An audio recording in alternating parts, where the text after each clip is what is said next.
The call came from a collections department. The woman on the line was professional and slightly apologetic in the way of people delivering news that is not their fault.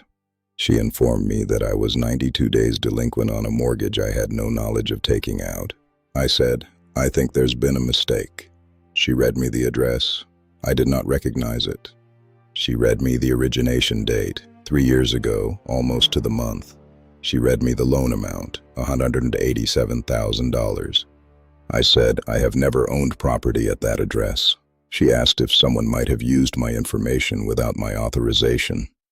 And the thing was, in the moment she asked that question, I knew, not suspected, knew. The way you know things that you have been not knowing for a while, that have been sitting at the edge of your understanding, waiting for a door to open. I knew who had done it. My brother's name is Andre. He had bought a house with my identity 3 years earlier. He had been making payments until, apparently, he stopped. And my parents, who I would later confirm had known for at least a year, had said nothing. Nothing. This is that story. Subscribe before we continue. It's free and it helps us keep telling these stories. Thank you. Let's go. My name is Jasmine. I am 31 years old. I have one sibling, Andre, who is 34. Our parents are Curtis and Diane, both retired. We grew up in a suburb of Atlanta. I want to describe the family dynamic accurately, because it is essential to understanding why what happened happened. Andre has always been the one my parents worried about.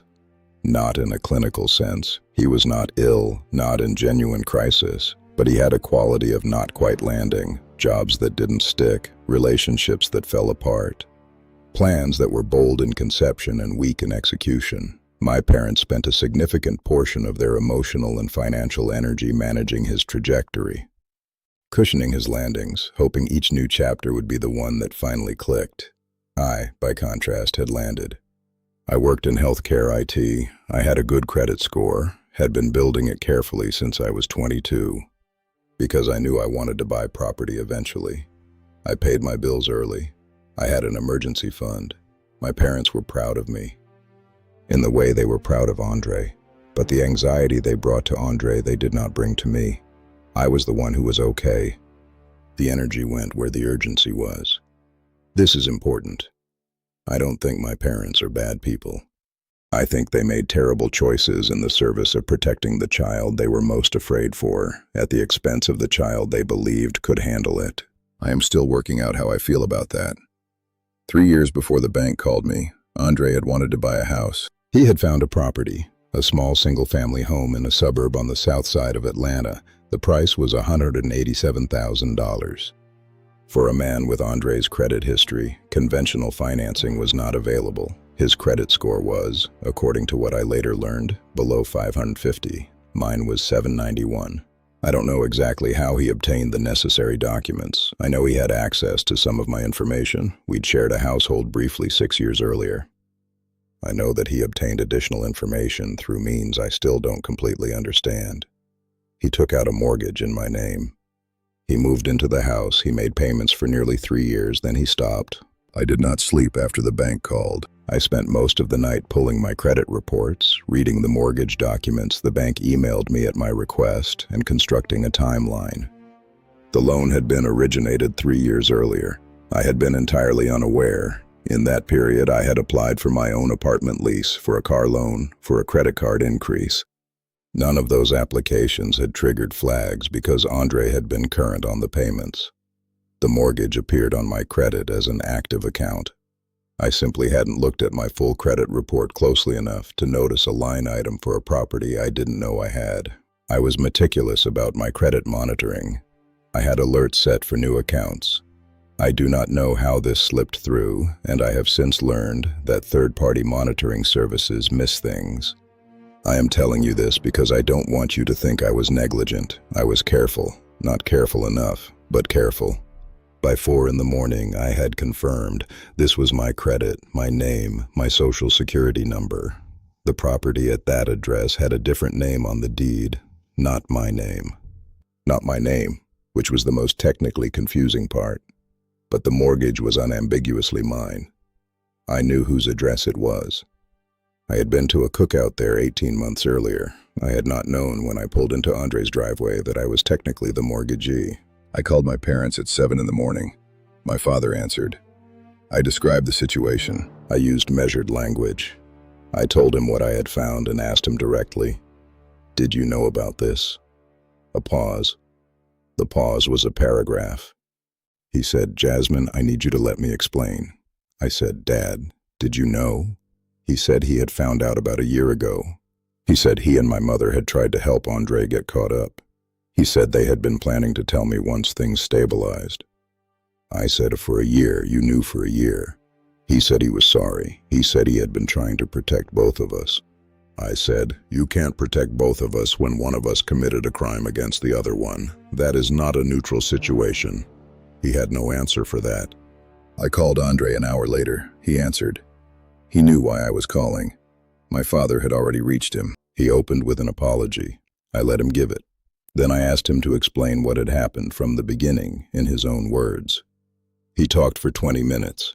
He talked about how much he had wanted the house, how he had been trying to build stability. He said he had always intended to refinance once his credit improved and get my name off the loan. He said he had been paying faithfully. He said, near the end, "I didn't think you'd find out until it was already fixed." That sentence, the logic of it, the implication that the acceptable version was my ignorance. I said, "Andre, you committed fraud, you committed identity theft, you used my credit without my knowledge or consent. Do you understand what that is?" I said, "What you are describing, me never finding out, that would have meant you kept benefiting from a crime against me. That's not a plan, that's a continuation." I retained an attorney.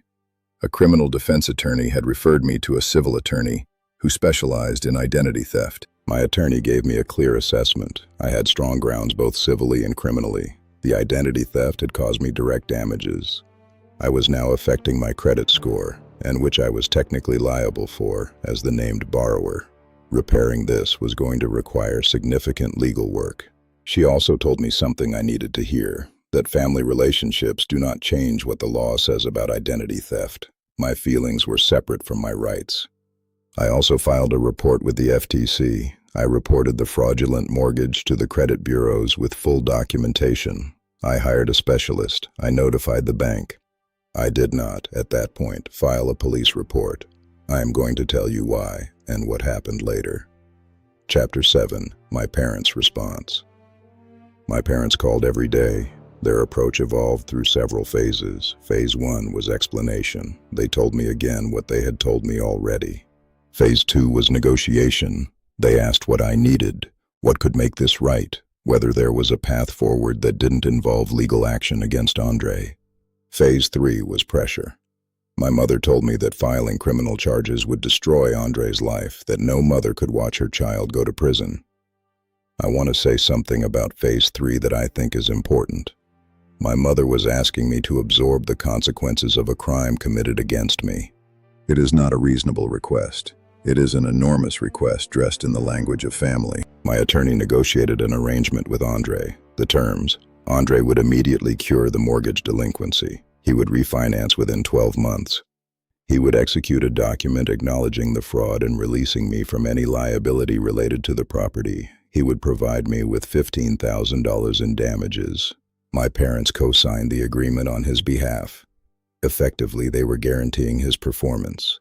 I did not file a police report. I made that decision deliberately. Not because I forgave what he did, but because I calculated that criminal prosecution would consume years of my life and emotional energy. The civil agreement addressed harms. Andre refinanced the property in 11 months. My name came off the mortgage. My credit, with effort, recovered to $748. The $15,000 arrived on schedule. My relationship with Andre has not recovered in any meaningful way. We are in the same family. We appear at the same events. But I have not been alone in a room with him in 2 years, and I do not intend to be. My parents and I have a more complicated relationship than we had before. I love them. I believe they love me. I also hold the knowledge that when it came to a choice between protecting Andre and protecting me, they chose Andre. I have told my mother directly. I understand you were trying to protect him. I need you to understand that in doing so, you failed to protect me. She has said she is sorry more times than I can count. I believe her. Sorrow is not the same as a guarantee about future choices. I live with that awareness. Check your credit. Check it thoroughly, across all 3 bureaus, directly, not through third-party services. A clean credit history is one of the most valuable things a person can have. You can have it stolen in ways that don't immediately appear on your alerts. Talk to an attorney before you make decisions about whether to file reports. Understand your rights. Family relationships complicate the emotional landscape. And finally, if someone in your family tells you they are protecting you from something, it is worth asking what they are actually protecting. Sometimes they are protecting a perpetrator. You are allowed to take that seriously. You are allowed to protect yourself. See you in the next video. Don't forget to subscribe.